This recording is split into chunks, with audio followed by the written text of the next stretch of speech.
지점 토론하실 텐데 지적을 해주시겠지만 적응적 묵종이다, 또 핀란다이제이션이다라는 것을 개념을 정립을 해서 더 말씀을 해주셨는데 한마디로 말씀드리면 우리나라는 한반도 관련 정책, 대정책을 추진할 때 중국의 사전 승인을 얻지 않으면 되는 게 없다 이렇게 말씀해 주셨는데 아마 지점 토론에 김 박사님께서 말씀해 주실 거죠? 그리고 우리 김영동 박사께서는 여러 가지 말씀을 많이 해주셨는데 이것도 일반인들이 알고 있는 것과 좀 상치되거나 갭이 있는 게 좀 있는 것 같은데 한반도 비핵화 그리고 평화협 정책을 위해서 NLL을 분쟁 지역화시켜서 평화협 정책을 유도하려고 한다든가 주한미군 철수를 위한 한반도 비핵화, 한반도에 핵무기를 가진 군대가 없어야 된다 하는 이것도 좀 논란의 소지가 될 것 같은데 제가 이 정도 코멘트를 하고 이제 마지막 주자입니다. 항상 마지막이 중요하죠. 우리 유동열 박사님께 마이크를 넘기도록 하겠습니다. 네, 반갑습니다. 오늘 기본 주제가 이 중국과 우리 한국인데 제가 세미나를 기획하는 과정에서 연평도 사건이 났기 때문에 제 3주제를 추가했습니다. 그래서 지난 청암 사건도 그렇고 이번 연평도 사건도 관련해서 중국이 본질이 드러났습니다. 중국이란 것들이 우리가 우방정하는 중국이 객관적이고 과학적인 증거를 갖다 부정하고 혈맹이라는 이 북한 측편을 들고 애매모호한 추론을 취하는 걸 보고 과연 이 중국이 우리의 우방인가 하는 것을 분명히 들었을 겁니다. 그래서 저는 여기서 이제 왜 북한이 연평도 도발을 일으키냐는 문제를 대남 전략적인 관점에서 좀 살펴봤습니다. 그래서 제가 좀 페이퍼에서 상세히 소개를 해놨는데 먼저 저는 지난 9월 28일 날 소위 북한의 당 대표자 회의를 통해서 김정은이가 권력의 전면에 나타났을 때 저는 이런 생각을 해봤습니다. 많은 분들이 언론에서는 27살짜리가 나와서 뭐 하겠느냐 하면서 이 북한의 비정상 행동들을 갖다가 비난하는 이런 이제 논조가 들리고 있었는데 저는 이 김정일이가 우리가 원하든 원하지 않든 이 북한의 소위 3대 세력의 지도자로서의 등장하기 때문에 과연 이 김정은 체제가 등장했을 때 과연 어떤 식으로 이 북한의 대남 전략이 이루어질 것인가 또 김정일에서 김정은 체제로 갔을 때 이제 소위 김정은의 상당 부분 대남 전략에 우물의 양으로 접근할 수 있기 때문에 어떠한 모습을 보여주냐 여기에 좀 관심을 가졌는데 많은 이런 얘기를 해요. 근데 김정은 시대에는 좀 달라질 것이다. 김정은에서 젊고 또 유럽에서 공부를 했기 때문에 북한의 계약 기반이라든지 또 이 대남 전략이 유리해질까 하는 이런 희망 섞인 분석이 나왔을 때 과연 그럴까 했는데 바로 그에 대한 답이 연평도였습니다. 그래서 제가 평소에 이 북한의 혁명전통, 김일성, 김정일, 김정으로 이어지는 혁명전통이 개성되는 한 북한의 대남 적화력에는 변함이 없다. 다만 전술적 차원에서는 많은 변화가 있을 것이다. 이렇게 지적을 했는데 이 연평도 사건이 바로 소위 김정일 후계 부대에서 김정은의 시대대로 역시 달라질 게 없다는 것을 간접적으로 보여줬습니다. 그래서 그러면 왜 이런 일이 벌어졌는가를 좀 말씀드리기 전에 이번에 하나 재미나는 게 뭐냐면 지난 9월 28일 날 당 대표회의 때 북한이 30년 만에 조선노동당 규약 전문을 바꿨습니다. 수정했는데 거기서 이 북한 애들이 공산주의라는 표현을 삭제했어요. 그러니까 이 공산주의라는 표현을 삭제하다 보니까 많은 분들이 이제 북한이 적화통일 조항을 삭제했기 때문에 이제 적화통일 하자는 아니냐 해서 34페이지를 한번 봐주시기 바랍니다. 34페이지를 보면 조선노동당 규약 전문에 나와 있는 내용이 위에서 밑으로 바뀌었어요. 공산주의란 말 빼고 조선노동당의 최종 목표는 온 사회를 주체 사상하여 인민대중의 자율성을 완전히 실현되는 사회를 건설하게 되어 있거든요. 그런데 공산주의란 말을 뺐지만은 바로 이 인민대중의 자율성이 완전히 실현된다는 그 표현이 뭐냐? 요게 바로 공산주의 사회입니다. 북한이 용어 혼란 요소를 사용한 거죠. 제가 직접 북한 철학사전하고 주체사상 총서에서 공산주의를 어떻게 정의하고 있는가를 제가 적었습니다. 북한 철학사전을 보면 이 공산주의 사회는 인민대중의 자율성이 완전히 실현된 사회다.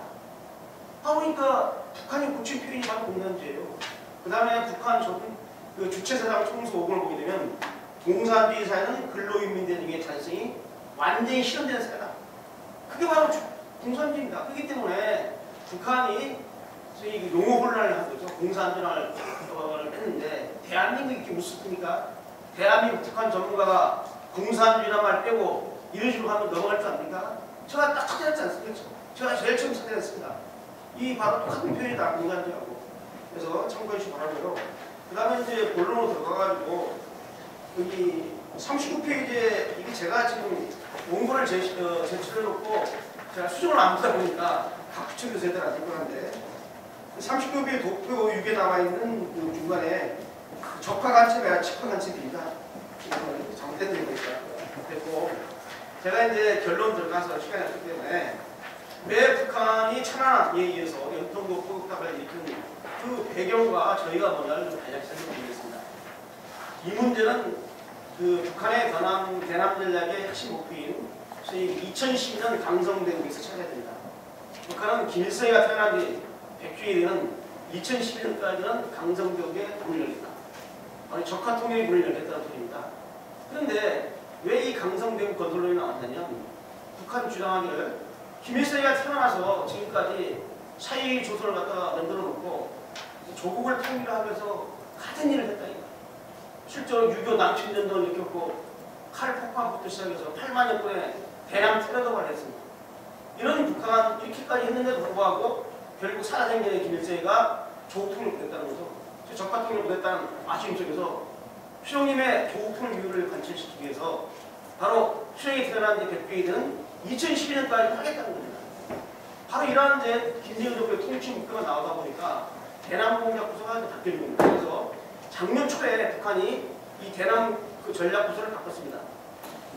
이제까지 60년 동안 대남 공작을 조선노동당에서 주관을 해왔는데 조선노동당이 주관하던 대남 공작을 갖다가 바로 군에게 줬습니다. 군에게.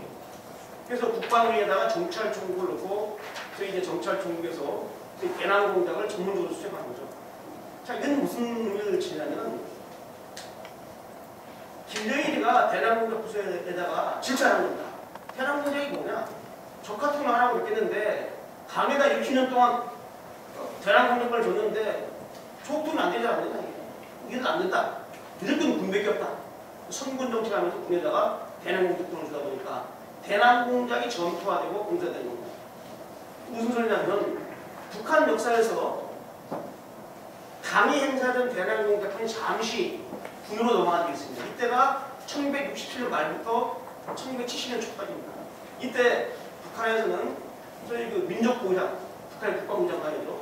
김창곤이한테 김일성이가 대남 공작권을 줘가지고 김창곤이가 민간인 출신의 이효수를 갖다가 대남 공작 통첩을 척해버리고 현역 군인의 허공하기를 대남 공작 통첩을 인정했습니다. 그리고 민족보장 밑에 특수정찰총국을 만들어가지고 바로 1.1 사태를 일으킨 김신일 일당이 바로 특수정찰총국 소장입니다. 김정태 현역 국방부 부상이죠. 이미 민족군으로 부정받지 않았습니다. 이래가지고 군이 대남 공작권을 장악하다 보니까 여러분 아시겠지만 청와대 1.1 기피사건이 68년인데 투입으로 나왔던 사건 이씨 120일이라는 미 정찰기 격추시켜버렸습니다. 거기에다가 물진 삼척에 100여 명의 대규모 무장공격을 안파시키는 하면 미군 시사단을 급습을 하고 경연 열차를 폭파하고 하는 이러한 그 비타적인 군사노동이 나왔습니다. 이때가 바로 군이 대남 공작을 장악됩니다.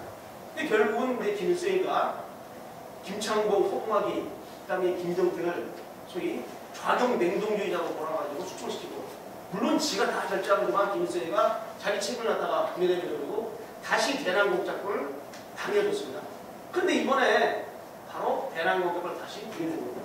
그러니까 대남 공작이 전투화된 거죠. 그러다 보니까 작년에 제3차 수해기를 터졌죠. 그리고 올해 창암 턱침사건 전이 났습니까? 연평도 포격사건이 터집니다. 바로 이러한 1년의 연장선에서 연평도 포격을 가야 됩니다. 그래서 그 배경은 그렇고요. 그 직접적인 원인을 들면은 이 연평도 포격 도발 사건은 바로 대남 적화 전략의 일환이지만은 크게 다목적인 세 가지 구조를 가지고 있습니다. 가장 큰 대남 문제. 자, 북한이 연평도 포격 도발을 함으로써 어떻게 벌였냐? 이명박 정부의 국정 기반을 무력화시킨 겁니다. 자, 포격도발을 당하고 이명박 정부 니들은 뭐하고 있냐? 니는 어떻게 되냐 하면서 정부를 공격하게 돼 있죠. 이게 일반적인 모습입니다. 거기다가 이제 우리 국내에서는 남남 갈등이 벌어진다. 알아. 햇볕 정책 해야 되는데 햇볕 정책을 안 하다 보니까 전쟁 문제로 가는 거 아니냐? 북한을 우호적으로 대해야 한다.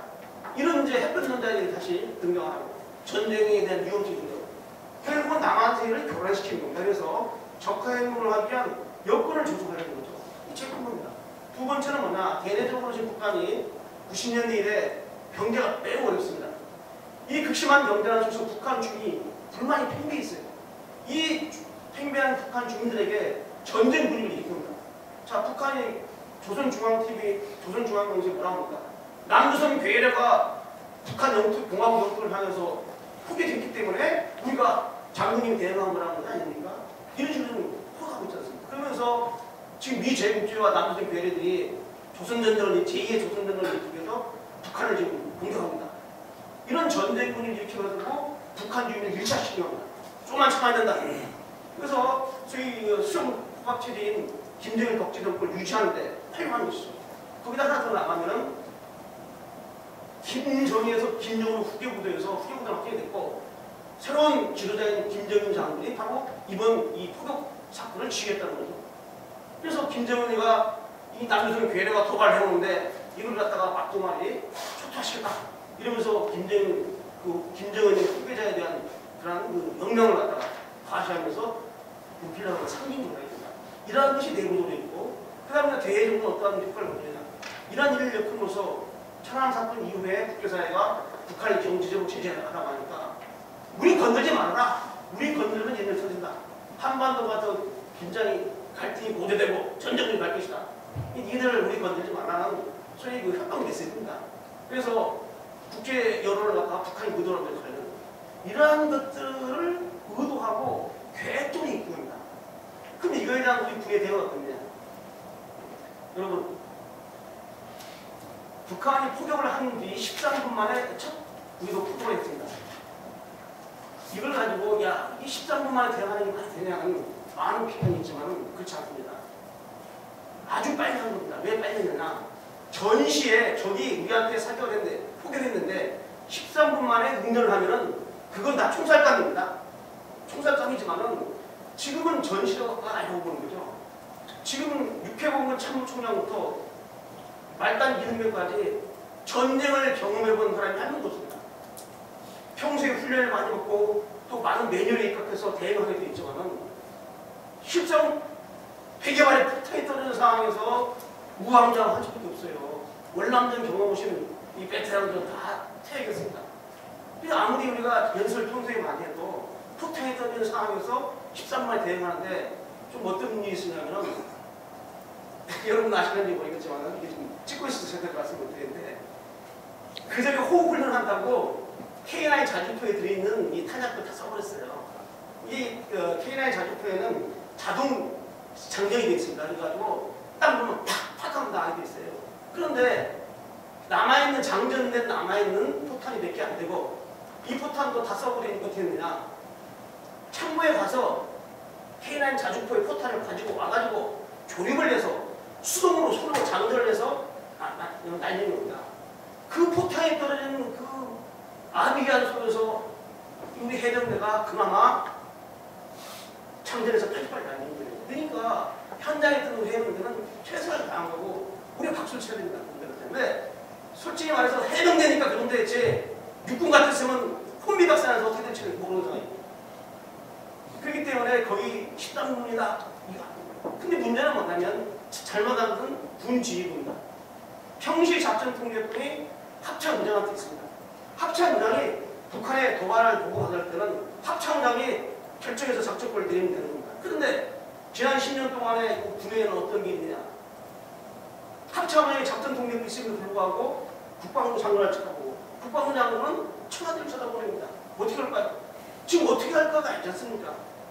이게 지난 10년 동안 만연된 좌파 정부에서 포드화된 안보가 아니에요. 장동건 세력이 나가는 거예요. 실제로 지난 1년 동안은 BH에 직접 작전권을 행사했습니다.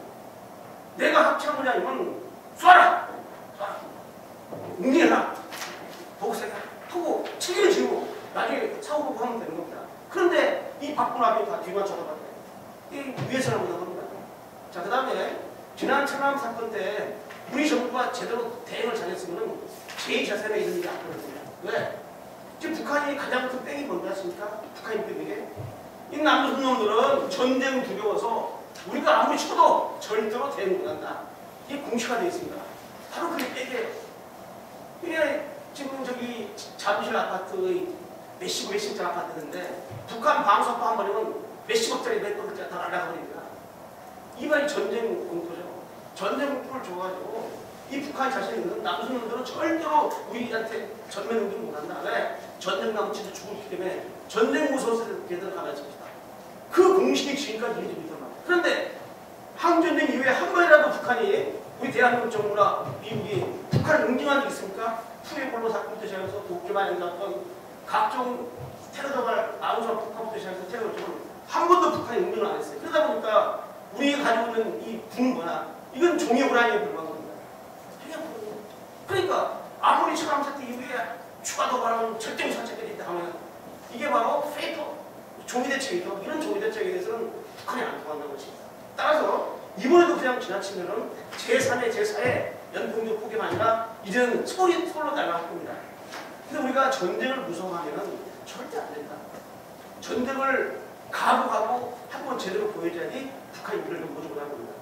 그래서 이번에 이제 국방부 같은 이렇게 교전 규칙을 전면 개정하겠다. 또 자위권 차원을 하겠다고 하는데 교전 규칙 자위권 하면 뭡니까? 교전 규칙 하면서 상대방이 먼저 도발했을 때 응징하는 거거든요. 그 다음에 자위권이 뭡니까? 북한이 도발한다 하면 우리가 하겠다는 거 아닙니까? 이런 식의 방법으로는 헌법에 보장된 대한민국의 국토 발휘가 안 되는 겁니다. 자, 국방부 장관께서 뭡니까? 국회에 나와서 국회 상임위원회에서 왜 88개 못 쐈느냐? 왜 응징을 비행기가 축제를 못 되냐 했는데 자꾸 교전규칙 얘기합니다. 교전규칙 하는데 여러분 교전규칙이 뭡니까? 제가 국방부 뭐 장사가 다르다 보니까 작전 얘기하면 작전 얘기. 그러면 헌법이 있고 법이 있고 그 다음에 대통령령이 있고 그 다음에 부훈령이 있고 하는데 아주 하이한 게 있나? 도대체 대한민국의 헌법 5조 2항에 국토방위권은 어디가 나옵니까? 교전수칙이 국토방위권마다 상위국입니까? 현장 지휘관들은 바로 군 지휘관들은 대한민국 헌법 5조 2항에 나와있는 대한민국 영토를 수호하는 국토방위권을 가지고 북한을 응징하면 되는 겁니다. 그런데 먼저 쏴야 되는 건 판단 모르는 거예요. 그래서 여기서 지금 아무 의미가 없다는 거예요. 자위권도 마찬가지 자위권 의미가 없어요. 뭐냐? 지금 현대전은 북한이 도발하기 전에 전쟁을 하기 전에 조기 경보체제를 구축해서 사전에 도발점을 파악해서 무력화시킴으로써 우리 아군과 대한민국의 국토와 국내 생명 재산을 지키는 현대전의 매우 중요한 대응 전략입니다. 이건 침략 행위가 아니에요. 이러한 조기 경보체제를 우리가 그동안에 수십조 원을 들여가지고 구축해놨습니다. 여러분 그 말도 많고 했던 그 금강사업, 밀목사업이 다 뭡니까? 조기 경보체제 하는 거예요. 영상 정보, 신호 정보를 해서 미리 알아채는 거죠. 이러한 조기 경보체제를 구축해놓고 적이 도발할 징후를 알았을 때 사전에 제어를 해야지. 북한 방수포가 날아와서 소리를 때리고 있는데 맞고 난 다음에 응전한다는 게 무슨 의미가 있냐. 이게 자위권이니까. 그렇기 때문에 헌법 5조에 나오는 국토방위권은 그런 의미는 아닙니다. 적의 도발을 사전에 조기 경보로 찾아내서 우리한테 날라오기 전에 요격을 하든지 쳐가지고 무력화시키는 것이 바로 대한민국 국토안보를 지키는 것이지 자위권 가지면 안 된다. 얻어맞고 그때 가서 치겠다는 거 아닙니까? 이런 전략으로는 대한민국 헌법을 보장되어 있는 국토관이 무력화되는 겁니다. 그래서 앞으로 이 군 지휘부는 이 점을 분명히 알아야 합니다. 구체적인 대책은 우리 페이퍼에 나와 있으니까 참고하시기 바랍니다. 이상입니다.